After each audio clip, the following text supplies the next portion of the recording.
Okay, we're just gonna run with my current screen. Cool. Got it. All right, I'm just going to wait until the viewers show up. Okay. And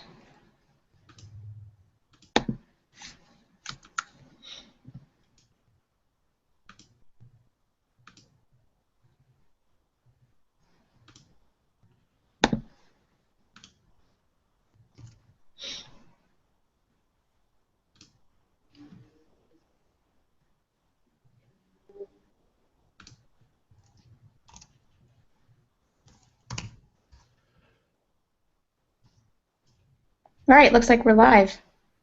All right.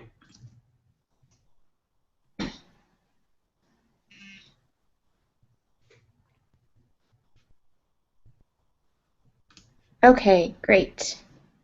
Let's go ahead and get started. Looks like everyone's here and it's showing up on the YouTube link. Awesome. Well, thanks everyone for showing up today. I am Purnima Vijay Shankar. I'm the founder of FemGeneer, and I'll let Sam introduce himself. Yep. My name is Samuel Hulick. I am the person behind useronboard.com. Awesome. Thanks, Sam. So before we begin and talk about the topic, just a couple quick housekeeping things. One, if you've got friends or whatever or whomever that's still struggling to get in, they can email me and I can send them the link, or you can feel free to share the link, the YouTube link, with them. The other thing is, if you would like to chat with us, we're hanging out on Twitter, and the hashtag is signups to sales. If you have any questions, feel free to post them there. We're gonna go ahead and do questions at the very end, so we'll certainly reserve time for you to get your questions answered. And then, if you are curious about the recording, we'll certainly send out the recording about an hour or so after this workshop, so you'll get that. So I think that's all the housekeeping stuff, so we can move on to today's topic. So Sam's going to go ahead and post the slides. Do you have your slides ready, Sam? I do. We are ready to go. Just one moment while I get Sure. that posted. Awesome.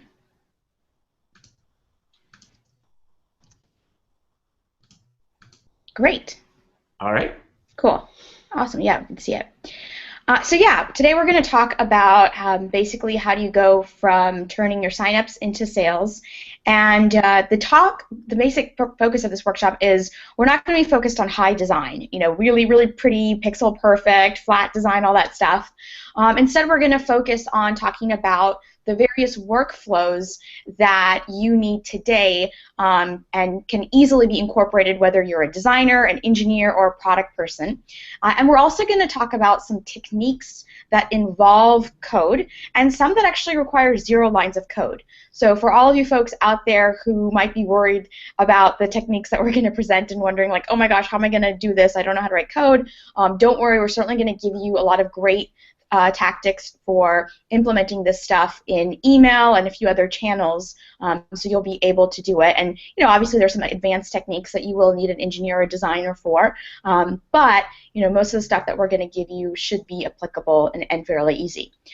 So with that, I'm going to turn it over to Sam. He's going to talk about the agenda for today, and then we'll get going.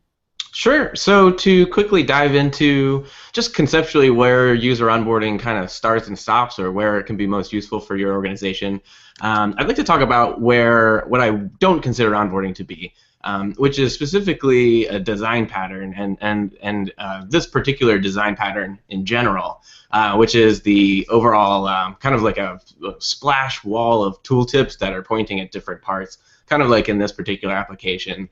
Which is like a garage door opening app. And if we zoom in, if this will cooperate with me. Oh no, I see it appeared to have frozen. Here we go. Whoa, okay. If we zoom in, we can see, that it's pointing at things like, tap the door to open and close the door. The name of the thing is my home. Like, there are certain things that should hopefully be obvious or not require this much explanation. And so I actually found this on Twitter by someone posting a screenshot of it with the commentary that I think this app is trying to teach me a football formation. So it's not something that I would really recommend, and we can dive into a lot of other techniques of how to approach onboarding. But I'd really like for us to not really think of it along these lines, because it does seem like quite a lot verbose introduction for something that's essentially kind of the functional equivalent of like this, basically. So one thing that I think that leads people to approaching onboarding in this fashion, I kind of use an analogy like it's in like if you're working on a dashboard and there's all of these, there's all this interesting data in there. It's kind of like someone has gone from 0 to 60 in your app, and you're designing for that 60 state without looking at how people get from 0 to 5 and 5 to 10 and so on all the way up to 60. And so I use an analogy where you're kind of like designing an airplane, and you're designing it for flight, which is what an airplane is really supposed to do. But if you don't think about how it's going to get up in the air to begin with, then that can be really problematic. So you don't need wheels to fly, but you do need wheels to take off, and you don't need doors to fly, but you do need doors to get into the airplane. So a lot of times people will craft an airplane kind of in this, doing what it's supposed to do when it's fully up and running state, and then at the very end realize, oh, but we also need to get it off the ground. And then you kind of get one of these like maybe we'll just kind of tell people what they should be doing instead, and like kind of like good luck on you. And so from that standpoint, I really recommend taking a step back and looking at how can we make sure that people are really successful, not just in using our product as long-term users, but also just being able to be successful in adopting it as well. Awesome. Thanks, Sam. Yeah, so today what we're going to focus on are the common mistakes that cause these problems. So just like Sam mentioned, not designing for the first time experience, having really complicated workflows, because instead people focus on too many features, then thinking about onboarding. And then one of the key things is not helping customers win, actually setting them up for failure and leaving them feeling demotivated. So throughout the session today, we're going to share some case studies and examples. And then finally, for those of you out there might be like, well, this is great, but I'm going to take this back to my team and they're going to shoot it down. We're going to certainly give you some tactics around how you can get onboarding approved in your team, in your organization, despite being large or small. And the reason that we think that onboarding is really important is if you're stuck with either no signups, your users aren't returning, or they're just not converting to paying customers, then all the tactics we're going to teach you today are going to help you get through that. So like Sam shared, the first is not designing that first-time experience, and oftentimes this is just an afterthought. People wonder, like, why aren't people coming back? Well, just like Sam mentioned, it's because of the fact that they've made it really complicated. Looking at that football analogy, right? It looks like a football game, that the screenshot that he shared with you. But really, you want to think about what's the first-time experience going to be. And so basically, my background is I was a founding engineer at Mint, and one of the key things that we thought about was, what's that first-time experience going to be? So Sam, can you advance the slide to? Absolutely. Yeah, awesome, thanks. So the first is, you've got to think about, how do you establish trust? And for those of you out there, when we started Mint, this was back in 2006, 2007, so not quite 10 years ago, but about 9 years ago. And at the time, there were certainly a lot of people who were using online services. They were doing their online banking, but there was still a really big hurdle for folks who were like, ooh, I don't know if I want to give this service my email address, or give them my credentials for my bank account. And so we really had to do a lot to establish trust early on. And even before we got them into the app, the landing page was really, really critical. So we had to design a landing page that went through and highlighted all the various security measures that we had put in place. We told them about things like, hey, we use bank level security, so don't worry, you can trust us. And then we started to, once we got their email and got them into the app, we really took the time to give them a positive first-time experience. And what that meant for us was, Sam, you can go to the next slide. What that meant for us was, people came in, and we knew that we've got to get all their data at once. And this is oftentimes tricky for people. They think like, oh, well, we'll just walk people through like a 5-step process and they'll give us all our data and then they'll be ready to go. But oftentimes what happens is people are like, why do I need to give you my data? Why am I sitting here entering my data? And that can be a really big lockup period, and you can't get them past that. So what we decided with Mint was we're not going to have them enter anything, like no data. We've got to make it totally frictionless as possible, and that's why all we would do is say, hey, let's go ahead and add your first bank account so that you can see how much money you have.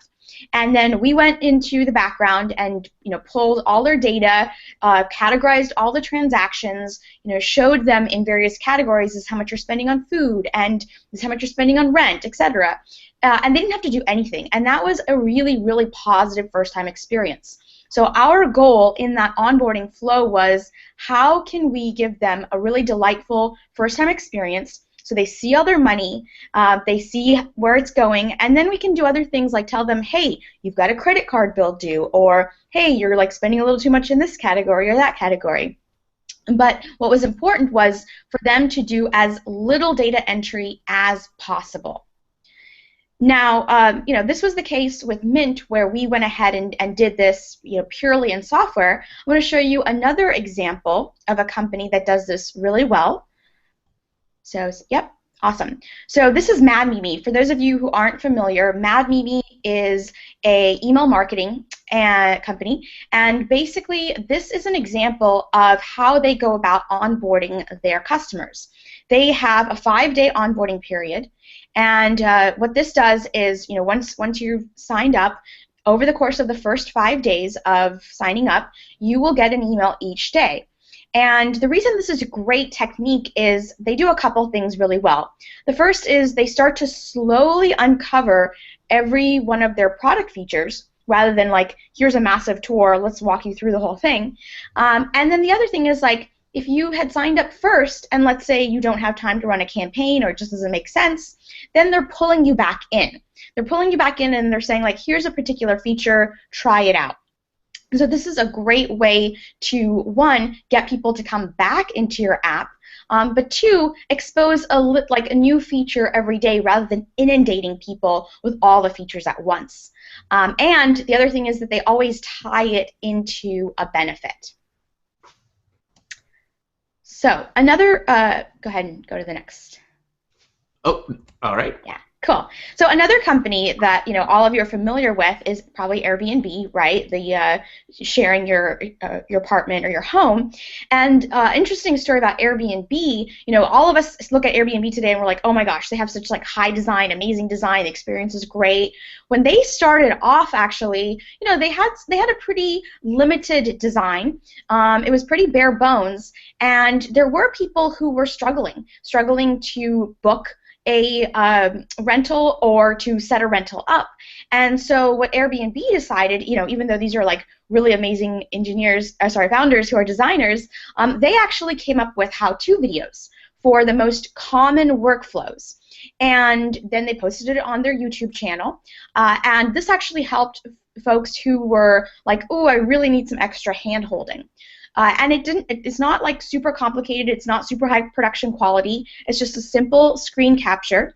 And the reason that this is really valuable is, one, it walks people again through the process, but they can see how it's done specifically. And two, these are also really shareable. Right? So now it's not just, hey, I can see how to do this, but if somebody is struggling, I can send them the link. I can show them how to do it using this video. So Airbnb is a great example of another technique that you can use, email or basically YouTube, or in this case video, where you don't really have to write any code, right? You can pull people back in. You can help them understand how to go about actually onboarding. And I noticed for my company, BusyBee, this was also really valuable. I'm creating a B2B product, and one of the things that the business owners always complained about was, hey, I don't have time to train my employees on how to use your software. So, what are you going to do to make it easier? And having this video series actually really cut down on their training time, because they could just go and point to all the tutorials, and then the employees could learn how to use the product, right? So this is another reason why you want to think about creating some videos. Now, the last thing I'll mention before I hand this over to Sam is, this is definitely going to be an iterative process. So don't think like, oh, we did our onboarding workflow and now we're good, right? You're going to add new features, you're going to change your product, you're going to see a small increase in the number of people that convert to paying or who are engaged, but there's always going to be more and more people coming. And to give you an example, while I was at Mint for the 3.5 years I was there, we redesigned the onboarding workflow at least 5 to 10 times because each time we were just making a little bit of progress. So don't feel like, oh my gosh, I've done it and then that's it. I'm going to walk away. You've got to keep on thinking about how you onboard your users. And part of the reason is because they're going to constantly change. The more and more you grow and become mainstream, the more and more help you need to give those people. The early adopters will get it, but the folks that are just coming in, they're going to need a little bit more hand-holding. I could not agree more. And just as a note for those watching, if you can't see the slides, you might want to click on the individual screen that has the slides to bring them up bigger. And Purnima, maybe when you're speaking, I'm not sure if there's a way for you to say that to assign the main screen to the slides. Oh, thanks. That's okay. a little feedback we got while you were Awesome. Speaking on Thanks. that. Appreciate that. Yes, and so I completely second everything that was just mentioned now. I completely agree with the idea that you should be evolving your onboarding experience while your product experience itself evolves. So as your product becomes more robust or you come out with that awesome new killer feature, you want to be not only thinking about how to update the experience in the support docs and obviously within the product, but also with how people are able to encounter that and get up to speed with that as well. So totally agreed there, and then especially agreed as far as lifecycle emails being used, that really looking at what are the things that you can be bringing people back into your product for and having that gradual reveal of features and benefits, just like Purnima was mentioning. And email is such a great way to do that because you can set up alerts and things like that within your product, but if people aren't in your product, then they're not going to be able to see them. So it's kind of a chicken and egg thing. But if you go to their inbox where they are, bring them back into your product by giving them something alluring or persuasive to some sort of reason for them to come back, it can be a really, really effective way to approach it. So as far as that's concerned, I really make the recommendation to find every reason that you can to get people coming back, and legitimate reasons as well, where it's not just saying, you haven't uploaded a video in 7 days or something, where you're kind of admonishing people or scolding them for not doing something, but framing it in a way, one example that I use all the time is like, did you know that people with 6 photos get 3 times as many date requests if you're OkCupid or something like that? And looking at it along those lines where you're saying, this is kind of the benefit, all you have to do is do this little thing, come back into our product and do that. And so let's say that you can get people continuing to come back in your product. Another really big principle that I recommend is the idea of giving them some sort of value and creating that value before you ask for value in return. And that might be just their sign-up information, that might be their credit card, that might be their first purchase out of trial. Whatever that is, trying to get people quote-unquote on the hook by giving them something that's valuable so that they don't want to lose it is really important.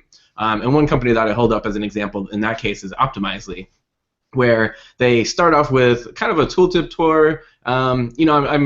Personally, tooltip tours are not the go-to design pattern for onboarding for me. But they get people to go through the process of generating an experiment, their very first experiment in the product, and by the time that is done, they ask you to start your free trial, pick your plan, which involves entering your credit card and things along those lines.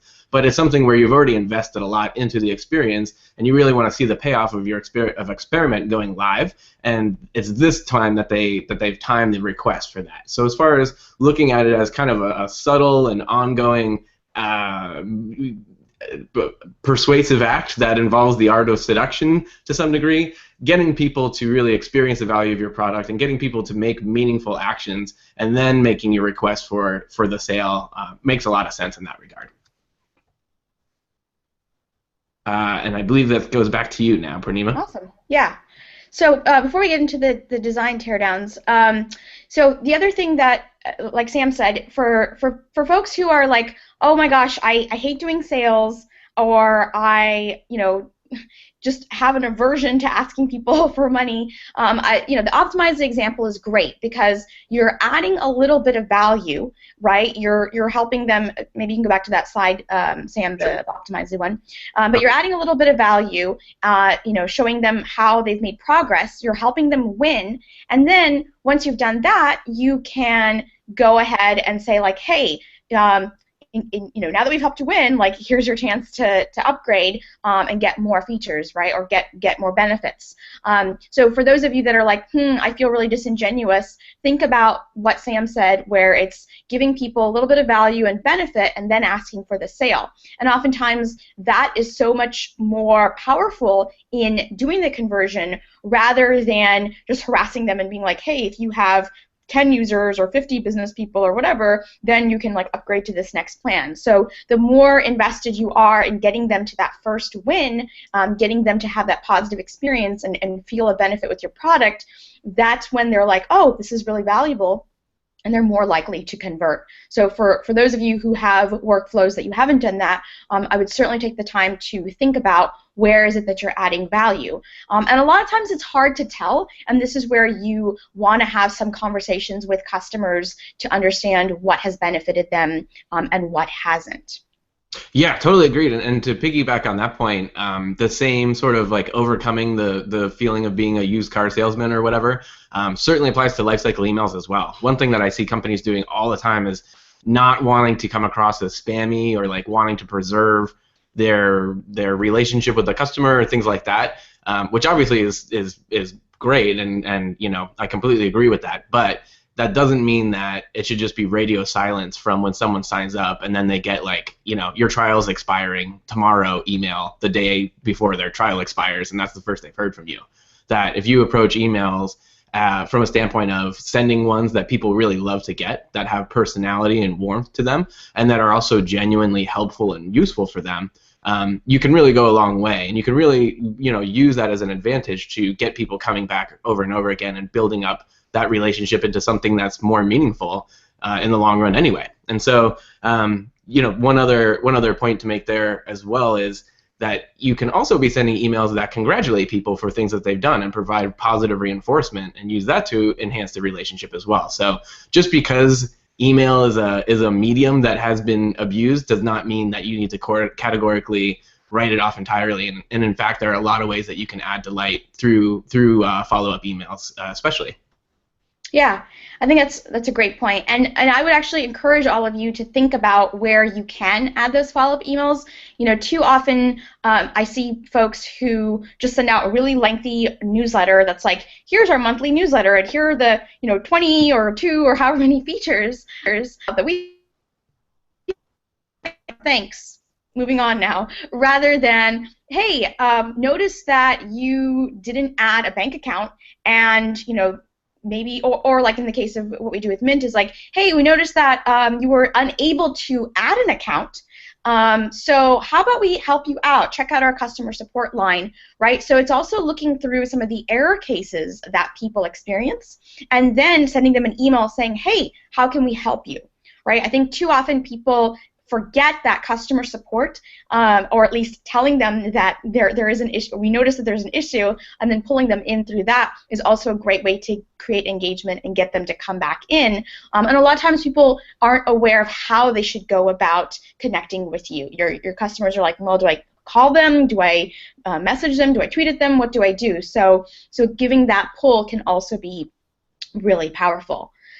So we've covered a few techniques here. We've talked about thinking about your existing features. We've talked about creating some videos, and then we've also talked about using email as a way to get folks back in.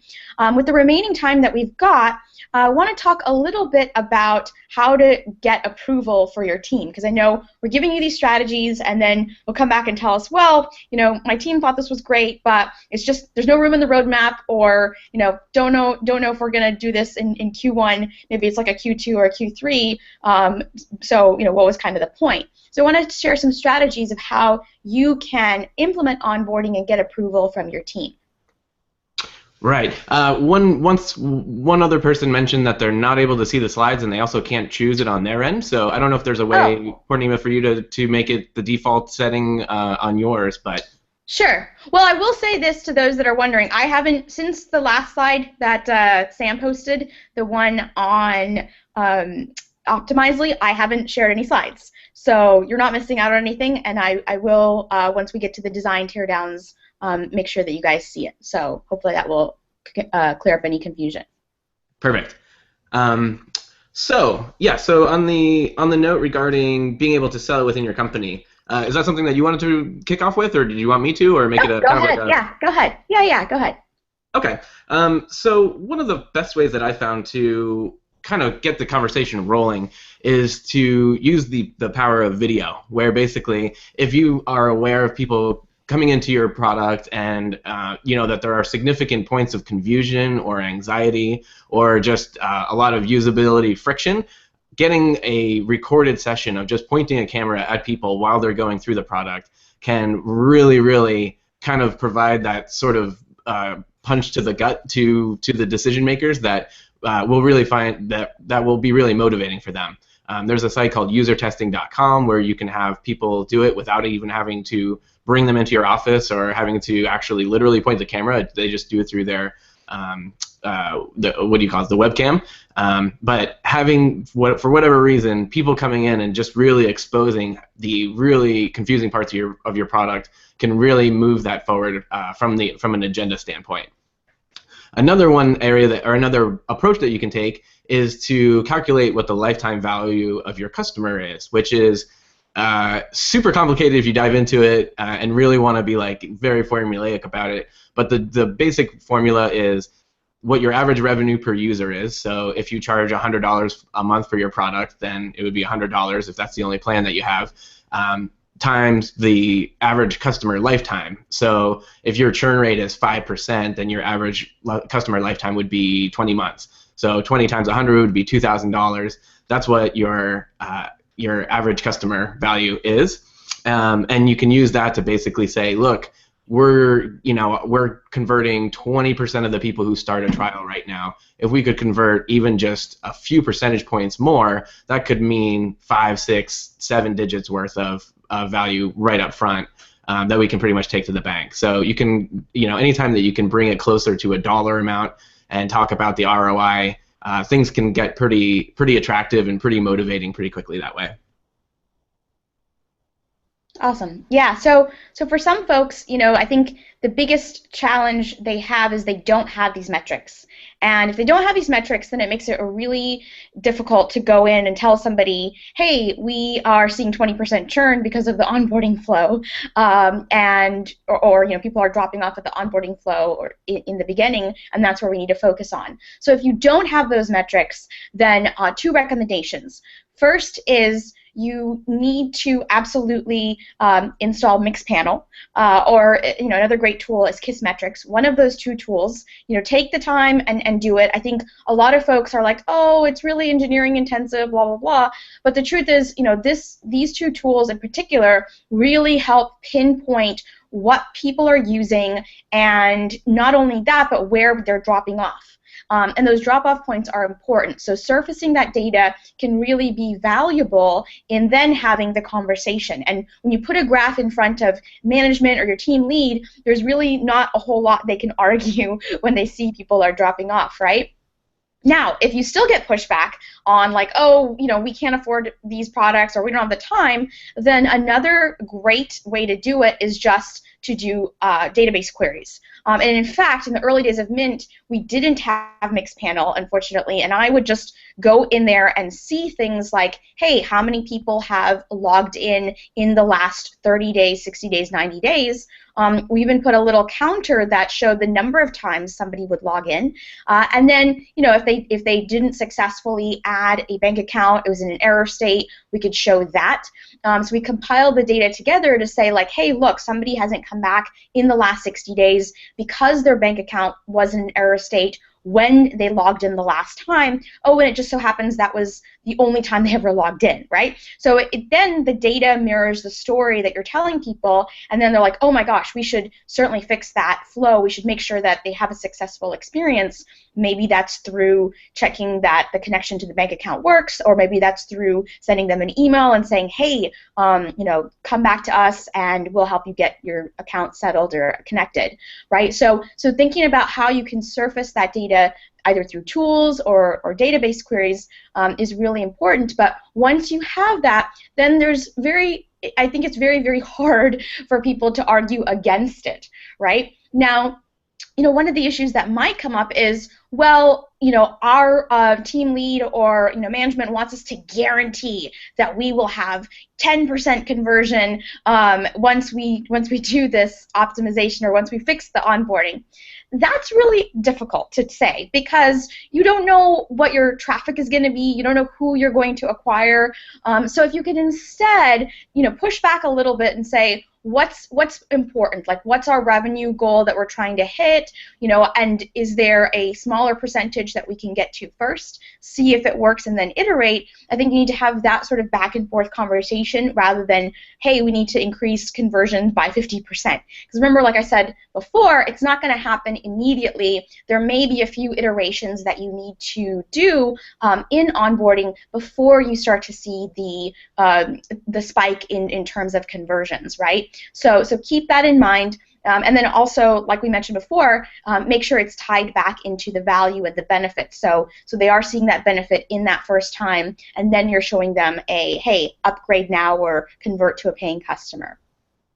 Totally agreed. And to follow on one point that you made just a little bit ago, taking an approach where, like, a really, really simple report that you can run is what percentage of people who sign up ever log back in a second time. That's a really generally a really simple one to pass to an engineer, and they can generally crank that out pretty quickly, which is a lot of times it's just user login count equals 1 or more than 1. And just running that as a percentage, and a lot of times you'll probably find that it's coming like in the 40 to 60% range of people who either don't, well, depending on whether it's 40 or 60. Let's say half the people never log back in a second time. Again, that's a really compelling number that you can go out there and say, we're working so hard to generate these signups, and we're working so hard to create features that these signups ostensibly are interested in experiencing, and half of them are never even coming back again. What can we do about that number? So just to follow on that point, that's another really helpful report to run, and should be typically really straightforward to be able to do that one. Yep, awesome. So Sam, I know you in your onboarding book, you've actually helped a couple companies, and one of the companies was Help Scout. So maybe you can talk a little bit about the work that you did with Help Scout and the results that they saw. Oh, to clarify that point, actually, the Help Scout did the work on their own, but it was awesome. based off of having read the.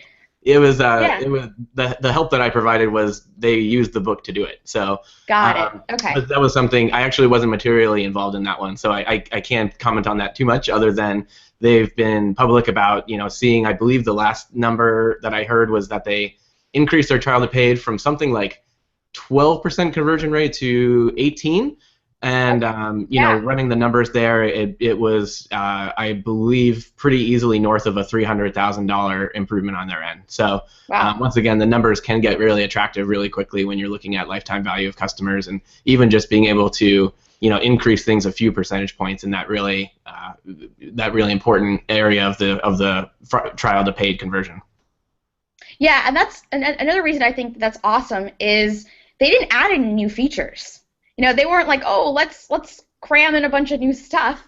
They were like, hey, let's make sure people have a positive first-time experience. and fix the onboarding, and wow, the recurring revenue just kind of speaks for itself in their case. Right. Yep, and it's also something where you get to just continue to enjoy the benefits of it going forward. It's not like a new feature that you have to support or anything like that either. Yeah, that's a good point. Awesome. So before we jump into the QA, we want to do a little recap, and then we actually have a couple folks who shared their product with us, and we want to do a quick design teardown with them. So I know people were saying that they couldn't see the slides, so I'm going to see if I can put Sam's presentation as the main. So Sam, why don't you go to the design teardown slide? Okay. Awesome. And hopefully everybody should still be able to see this. I think that fixed the issue with not being able to see the slides as I was presenting. Cool. So so the first company is called the first company is called FitSkin, and for them we're just going to talk about their homepage because they're just getting started. So this is the homepage that they presented, and in looking at this homepage, remember I said that the homepage is really the very, very beginning of where you start onboarding. It's where you get your signups, and if you want to get people to sign up, then there are a few things that you need to do.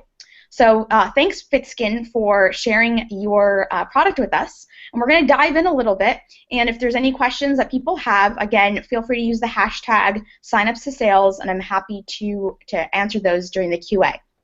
So the first thing in looking at this, I think it's great that they did this really beautiful background, but it's not quite getting to the product itself, right? The product is about having beautiful skin, and I, as a potential customer of this, want to see somebody that has beautiful skin. I mean, it's nice to see a landscape, but it's really, really important that your imagery match what it is that you are actually selling, right? And this is why if you're doing like a mobile app or a desktop app or whatever, you show a simple screenshot of it so that people see what your product is. If you don't have a product yet, that's okay. And in that case, in this particular example, I would have wanted to see somebody with really great skin. Yeah, I would say that that's typically a good route to take, whether you have a product or not. Like your product, in a lot of ways, is whatever the improvement that you provide in someone. And so when, from an onboarding standpoint, somebody who's signing up for your product it's very likely that they're frustrated or unfulfilled about something, or else they wouldn't be trying your product to begin with. Like there wouldn't be any motivation there. And so being able to comment on, we know what's stressing you out or what your problem is, and we can also, credibly or persuasively, kind of paint a picture of how your life can be better on the other side of it because our product is in it. To my mind, makes a lot of sense. And even if your product is software and you have screenshots that you can share, that people still have to kind of like look at those screenshots and reverse engineer why that would be relevant to them. Whereas if you're taking the approach of just painting the picture of how much better life is with the product in it, you don't necessarily need to surface that interface so much anyway. Yep, that's awesome. And so to Sam's point, yeah, showing somebody that's having a positive experience, even if you don't have the product yet, is really good. And so for those of you out there who might not have launched, this is a really important technique, because I think too often people feel like, oh my gosh, I don't have a product yet, why would I set up a landing page? But it's important to collect people's email addresses, so making sure you're giving them some positive benefit and pulling them in is important. So in taking a look again at the FitSkin landing page, the first question that came to my mind is, who is this for? I mean, there's a lot of people that struggle when it comes to skincare, and there are some people that are really sensitive, have colored skin, have fair skin, so it's not really clear to me who this is for, and of course, what exactly is the product. And in asking those kinds of questions, I might be reluctant to sign up because I don't know what it is I'm signing up, and I don't just want to give people my email address, right? So I think it's important to answer that question first. Who is this for? Is it for people that have really sensitive skin? Do they have colored skin? Do they have lighter complexions? What is that? And then the second thing that is really critical, and people, like, I swear 99% of landing pages that I have come across don't do this, is establish credibility, right? It doesn't matter even if you're not a financial application like Mint.com, it's still important to establish credibility. And the reason is because people will take a look at this and they'll think, oh, this looks like a young company. I don't know. I don't want to like be a guinea pig for their new product. Or, are they going to sell my email address? Are they going to send me a bunch of emails, right? What am I signing up for?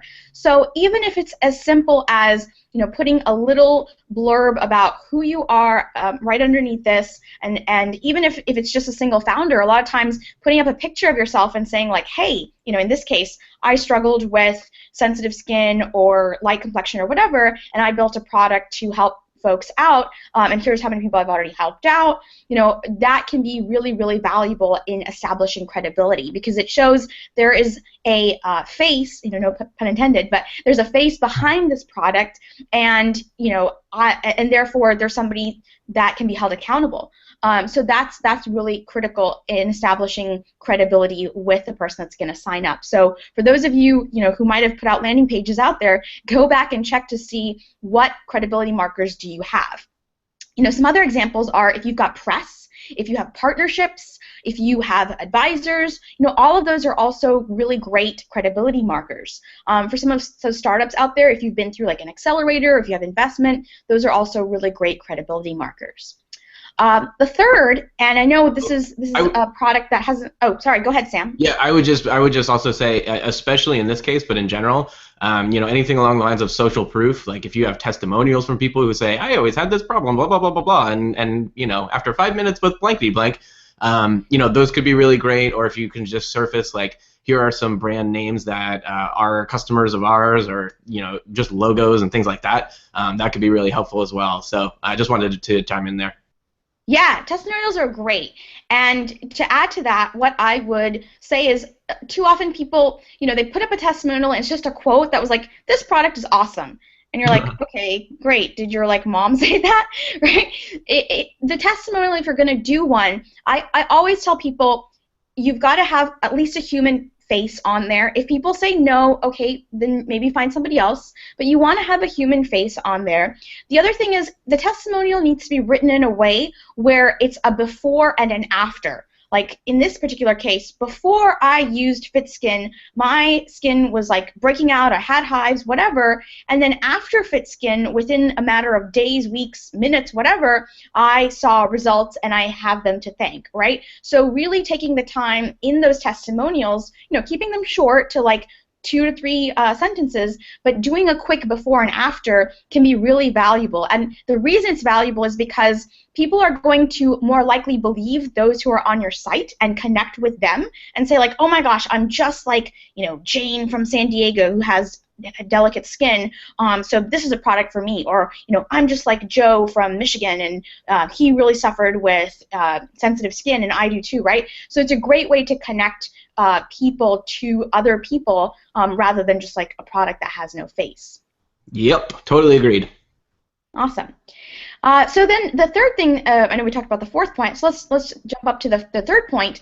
And in this case, I understand FitSkin hasn't launched, so that's fine. But even if you can provide us a sliver of how it's going to work, right? Like even if it's, hey, we're going to launch in a little bit, but right now we're collecting your emails and we're going to give you like 1 or 2 things, that's really key. So what I talk about is if you have launched, then putting a simple how it works section with just 3 steps. First step, here's what you need to do. Second step, here's what we're going to do for you. Third step, this is the benefit you're going to experience. Not features, right, but just a sense of what they're going to get. So again, example with Mint was, hey, first you're going to log in, you're going to give us your credentials, we're going to show you your financial information, and then you're going to get a complete picture of your finances. And you can do things like set budgets, alerts, whatever, but giving people a sense of how this product is going to work without necessarily diving into the nitty-gritty details is really important. And if it's something like a mobile app or a desktop, giving them a sense of that as well. The last thing I will say is avoid tours. So I noticed here in FitSkin, they were like, click here to take the tour. The reason I say to avoid tours is because when you do that, you've pulled them away from the main action here, which is to sign up. right? We want to capture their email address as quickly as possible. So if we take them on a tour, then it's very likely that they're going to go to some other page. I don't know if that other page has a sign-up form on it, but you've taken the focus away from getting that email capture, and that's what's really important on this first page. Cool? Completely agreed, and I'm so sorry for stepping on your line. I didn't notice that you had that. No, that's okay. No worries. Yeah, no worries. Awesome. So thanks, FitSkin, so much for sharing this. If you have, again, like I said, if you have any questions, feel free to post them, and happy to answer them during the Q&A. So the next company that we're going to do a design teardown for is Rival IQ. And this is I believe, a way to look at all of your marketing, your social media, and get a sense of how you fare compared to your competitors. So that's, I believe that's, I'm probably not doing it justice, but I believe that's what they do. So this is their homepage. And the thing that I kind of struggled with is, there's a lot of people in this space.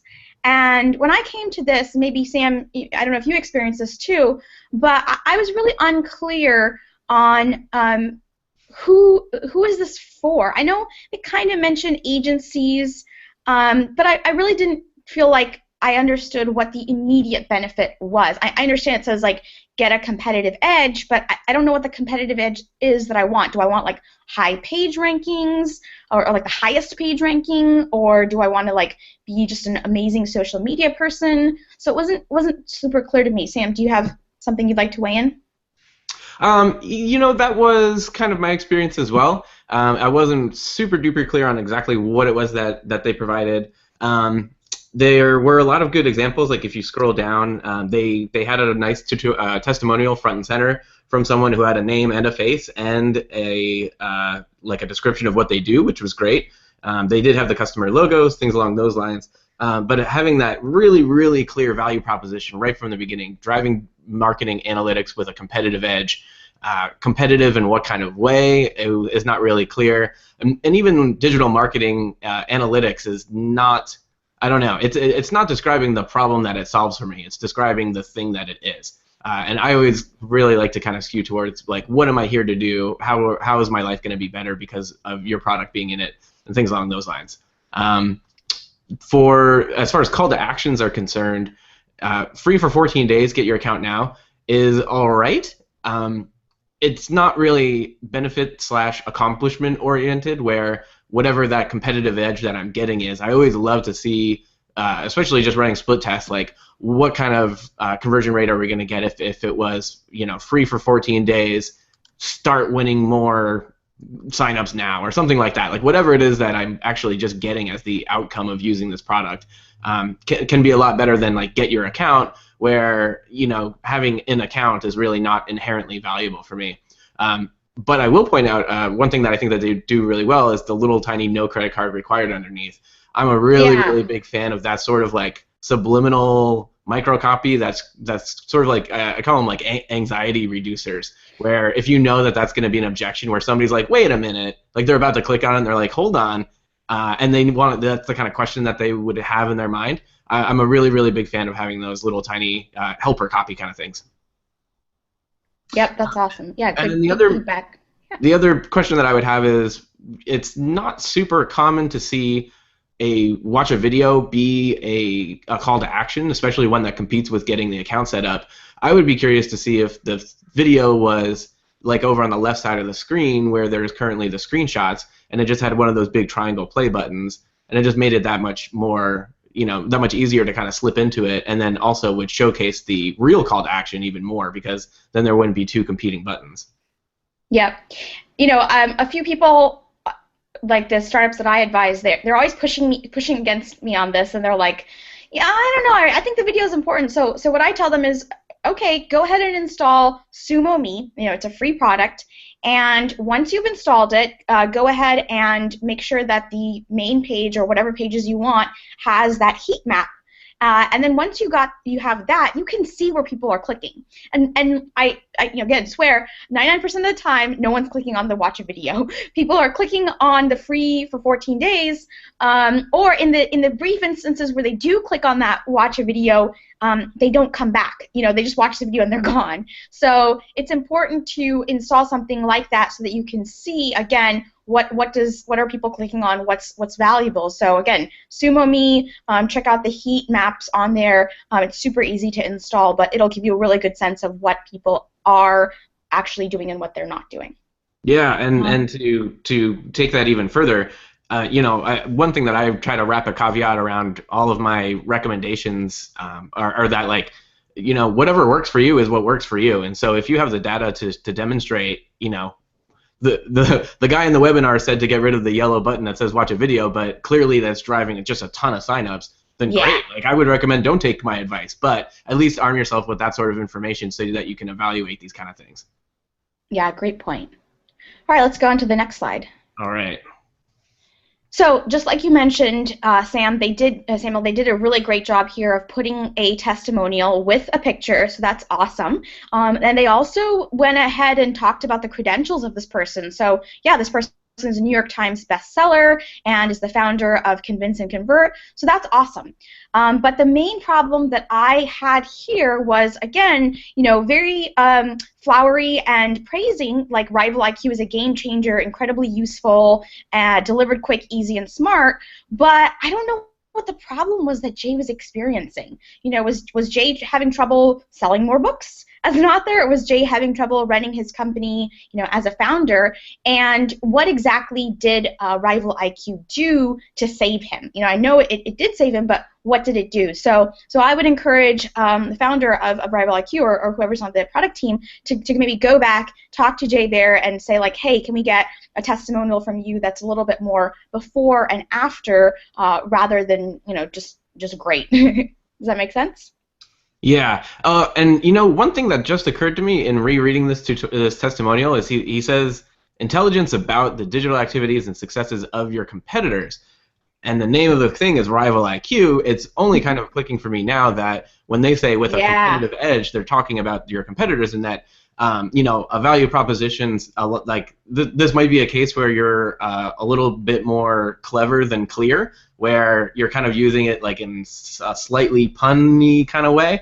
But I would be really interested in seeing if you were to swap out digital marketing analytics with a competitive edge with, never lose track of what your competitors are marketing, or know what your competitors are up to before they do, or something like that, where you're really selling the, like, oh, okay, I can be kind of like keeping tabs on what they're up to, or I can almost be like snooping on my competitors and staying one step ahead.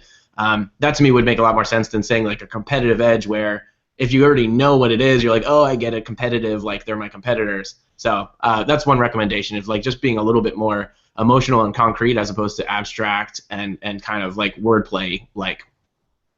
Yeah, I think copy, aside from imagery, copy is also very important.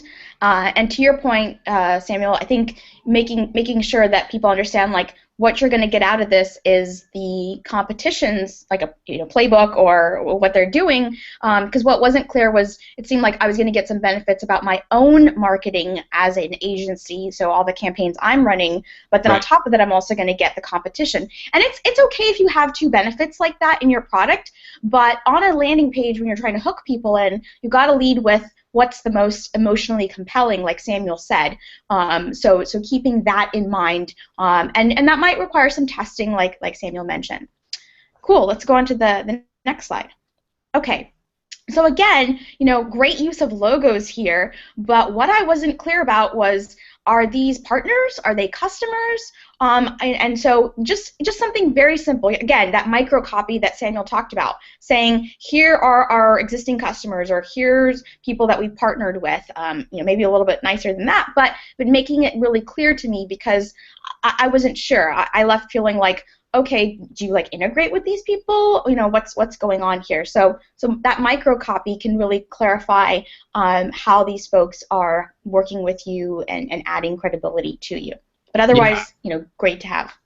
And especially if you can label it in a way that's not just like, look at us, or here are our things, but framing it, any opportunity that you can to frame a label or micro copy around the person who's experiencing it in that example. So if you were to say like join our family of happy customers or whatever that is, but you're still kind of saying this is about you, not about us. Awesome. All right, let's go on to the next slide. Cool. So this is actually one of the first pages. Oh, sorry. No, this is again right below in the landing page. So again here, what was unclear to me when they showed this is, who is this for, and do I want to market better, or do I want something else? Like, do I want more customers? Do I want more money? So thinking about what is the end goal of the customer rather than what am I going to be able to do? I think too often when we're building software and we're building tools, we always feel like we need to tell people, here's what you're going to be able to do, rather than here's the positive outcome that you're going to experience, right?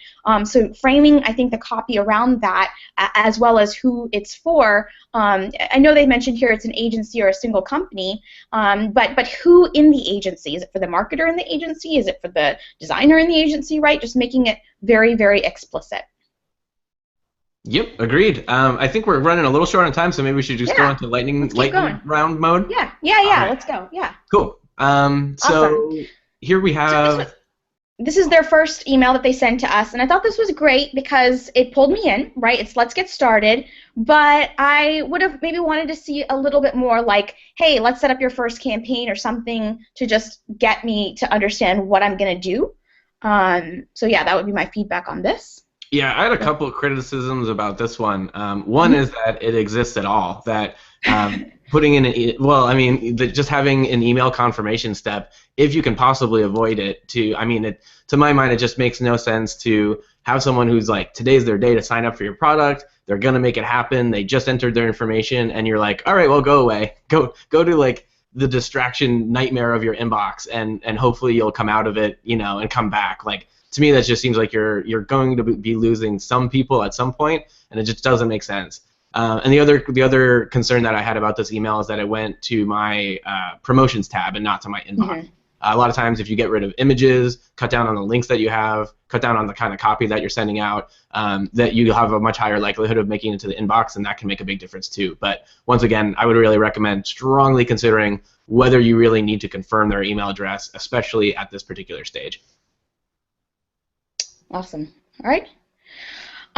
So yeah, this was the first part. Right when I get in, it asks me to enter my company. But the problem I had with this was like, and then what? I was kind of asking myself the question, what am I going to get if I enter my company? So again, I understand the reason why you're asking for it, but as a user, my concern is like, what's the outcome going to be of doing this? Like, why do you need me to enter my company? What are you going to give me if I enter my company? So having, I think, a little bit of microcopy there around the benefits or the reasoning behind that can be really valuable. A simple example with Mint was when we asked people for a credit score, we didn't just say, like, give us your credit score. We were like, hey, we want to present you with the best financial tools that are out there, and to do that, we're going to need your credit score, right? And then they're like, oh, okay, that makes sense. Let me give it to you. So making sure that you have a reason and a value proposition for people in order to enter any data is important. Completely agreed. I wish more people would have that opinion. On to the next one. Yeah. Cool. So it was great that they pulled this up immediately. I didn't have to do a lot of work. So I don't have anything much more to say on that. I think we can go on to the next slide. Again, here, they're saying enter your competitors' names and URLs, but why? What are you going to give me? I know they said, like, you're creating your first market landscape, we'll analyze and benchmark marketing activities, but it's not the benefit. I want to know, hey, when you enter your competitors, we'll give you X, Y, and Z. So I think that's my main criticism here. Yeah, or even painting a picture of like, okay, well, what does it look like when I'm done? One thing that I use often is I have a 4-year-old son, and he's really into Legos. And they come with like these instruction booklets of how to assemble them. And the first page of the instruction booklet shows what it looks like when it's completed, and that kind of puts all the steps of like click this one into this one and this one into this one that follow into a proper context. You're not just asking people to just follow these kind of rote commands, and in the hope of getting somewhere appealing at some point, they understand the meaning and the context around it, and puts it all in perspective that way. Yeah, it gives it motivation for even doing the assembly, right? And also just orienting them in the right direction, Yeah. where if they think they're building a motorcycle but it's really a tractor or whatever, then they're Yeah. going to be making different decisions. So just giving people some clarity on that. Yeah. Okay, so once I'm done, I get thrust here into this dashboard, and I'm not really sure what I should be doing next, right? So I had a little bit of an onboarding, but I'm not really clear where I should start off. And I know they had some tool tips and some examples in Rival IQ, but initially I was a little bit confused on what I should be doing. What I would, replace this with is if continuing that onboarding flow and then immediately showing me maybe a competitive analysis or whatever the product is supposed to do, rather than kind of leaving it up to me to decide, okay, what should I do next? So immediately delighting the customer here with some information. Yeah, totally agreed. Or just even providing additional guidance around that. Yeah, I would 100% concur with that one. Cool. So yeah. Now, okay, this is kind of hard to see, but when you get the slides, which we'll send out for sure, I did like at the very top here, they have a nice bar that says, click here to see our video tutorials. So that was good. I wish that showed up a little bit earlier, but here it was great because then I could click and I could go and I could watch the tutorials. So I wouldn't get rid of that. I think that was really valuable. And I did like this countdown of you've got 14 days remaining in your product trial on the right, upgrade now. But to Sam's point earlier on, making sure that that's continued or that's carried out once you've shown them a benefit or they've had a positive experience, and then pulling them to upgrade. I think that can also be really valuable. Yeah, one thing on the because like a lot of companies will do 14 days and it'll tick down to 13 days, 12 days, and after a while you can kind of get some I think the term is inattention blindness, where they're just totally accommodated or used to it. So one thing I like to do, or at least to consider as an experiment, is to just cool it for a couple days, where you don't even show this until you're like, oh, and then all of a sudden it's like 12 days remaining in your product trial, and it's like, oh, wait a minute. Okay, well, this is new.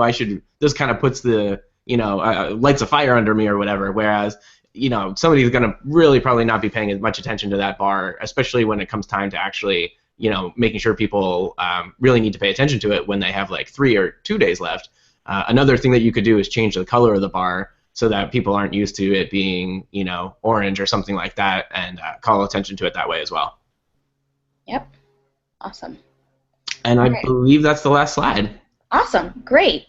Well, let's do a quick recap, and then we'll go ahead and jump into the Q&A. So, we talked today about, you have this great product, or you've got a landing page up, but you're not seeing signups, or people aren't returning, and you want them to convert to a paying customer. So, in order to have that be effective, to go from signups to sales, you really want to think about what's going to be that first-time experience, right? What are you going to give people in that first time when they sign up?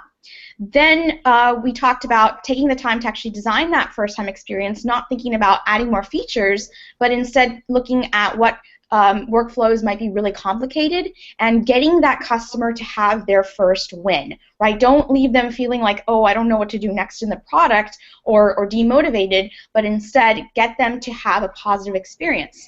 And we shared a few examples with you for how to do that, right? We talked about you can do that very easily in creating an onboarding flow, but if you don't have the technical skills, or you feel like that's going to be too much work, then using email or using video is a great way to get people pulled into it and giving them that positive experience.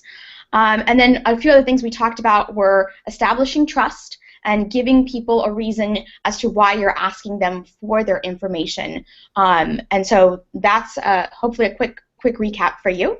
But then the final couple things to take away are, remember, this is an iterative process.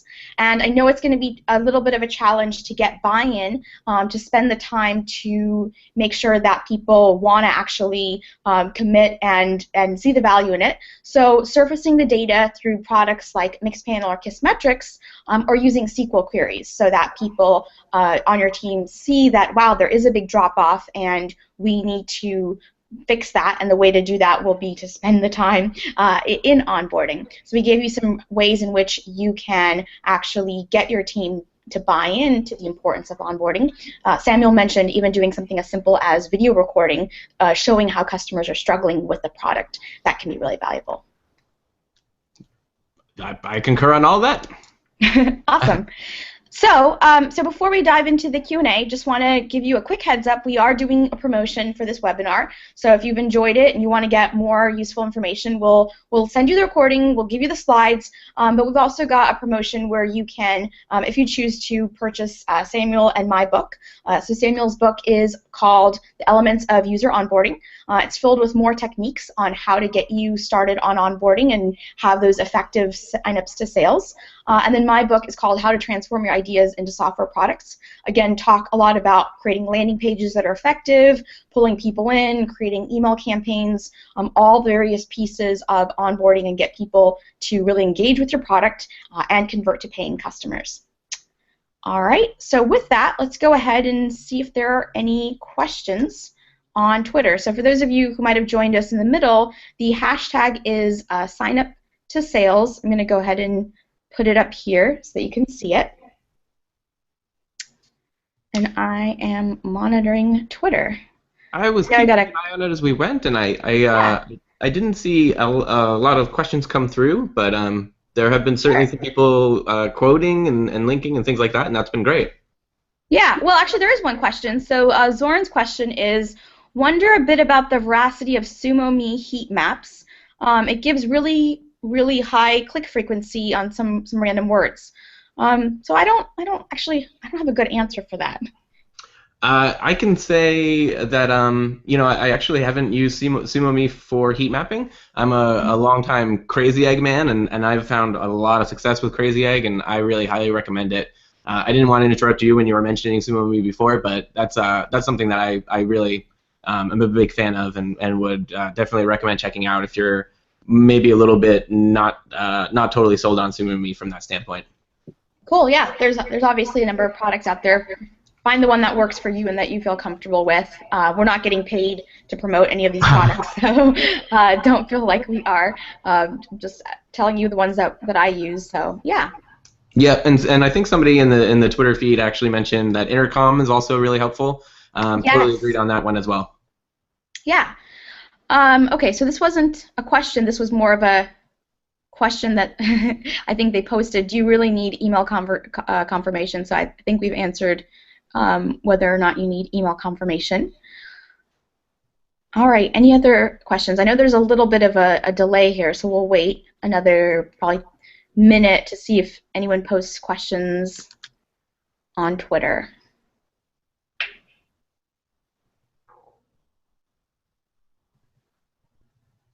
I have a question for you, actually. Go ahead. Because you came in like really early on with Mint, correct?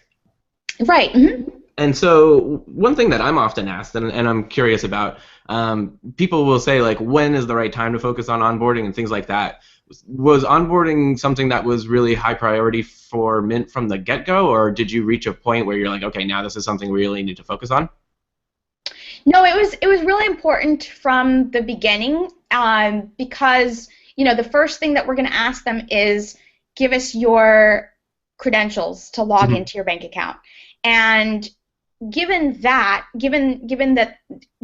everything, it's kind of interesting because like everything just falls after that. Like if we don't have their bank account, we really can't do anything, right? So what was interesting is like onboarding just became this required thing that we had to put people through, and that's why a lot of our emphasis as we were building the product always revolved around onboarding. So yeah, when we first started, right before we launched, our goal was people have to be able to add at least one bank account. If they don't add a single bank account, then the app is pretty much useless for us.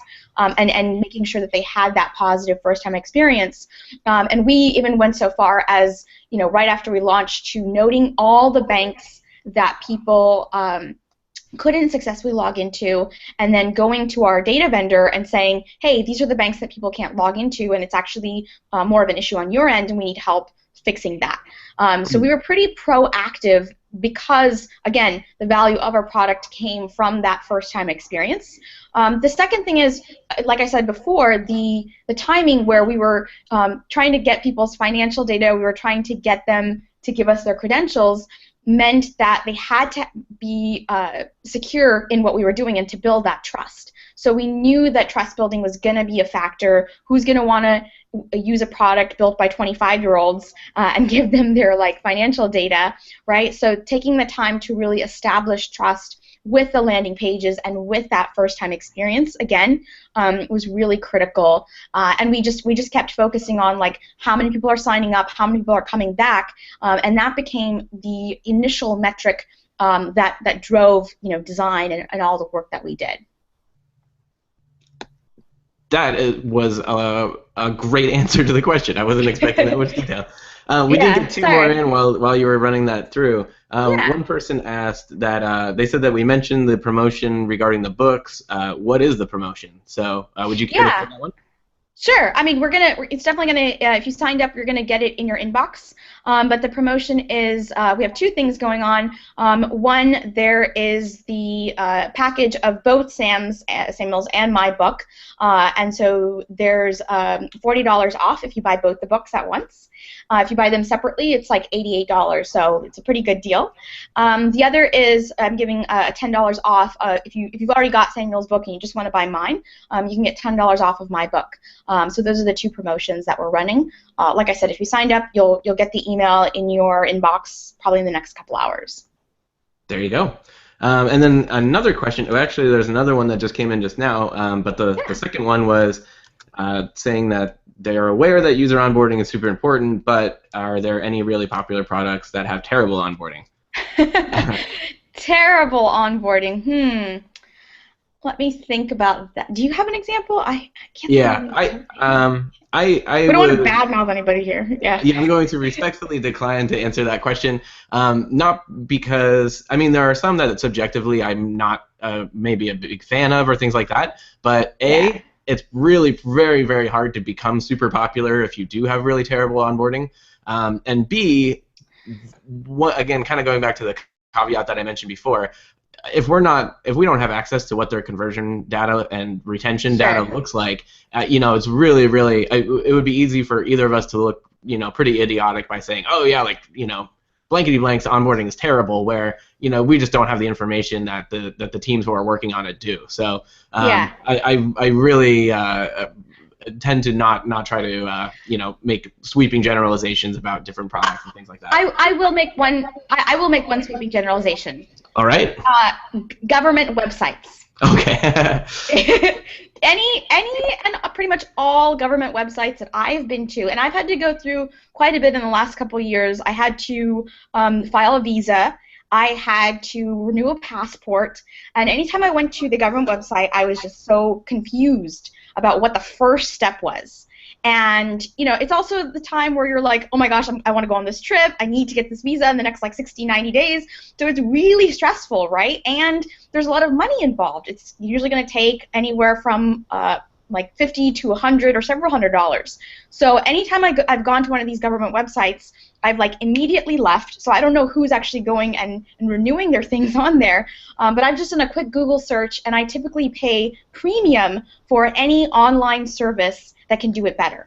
And so for my visa, I went through another company called Trivisa. For my passport, I used this service in Florida to renew it, and they did a great job of onboarding me, walking me through the steps of here are the forms you need to fill out, and being very explicit and saying you need to do this, and then you need to do this, and you need to even write how to write the amount on the check. So it was fantastic, and they did things like They gave me a call. They sent me a confirmation email saying, hey, we've received your passport. So yeah, I would say just blanket generalization. Government websites, when trying to fill out documents, have not been pleasant. So if you want a bad example, go take a look at some of those, and it'll be there. Yeah, good point. I will happily dogpile on government websites. Yep. The other question that we got in the meantime was someone asking what users should expect to receive from them when they provide their email address, essentially. So Yeah. somebody is signing up for your product, they're giving you their email address. What kind of expectations should be considered there? I think the first thing is like depending. I know who's asking that question, but if you depending on your type of product, if you're a content site, for example, then giving them a sense of, hey, when are you going to hear from them? Are you going to hear from them daily, weekly, monthly? That can be really valuable. If you are similar to Mad Mimi, where it's an email marketing service, then saying like, hey, over the next 5 days, we're going to walk you through a series of steps to get you signed up, and then, hey, after that, we're not going to bombard you with more onboarding, but that'll be it. So I think signposting is really valuable, and giving people a sense of when they can expect to hear from you is another critical communication that you want to do just early on. And then I think even things like how they can get in touch with you. So if there's a support line, or if you use chat or something like that, so how to get in touch with you, I think is also really important. So I think those are sort of the first things you want to do when you're onboarding people. There you go.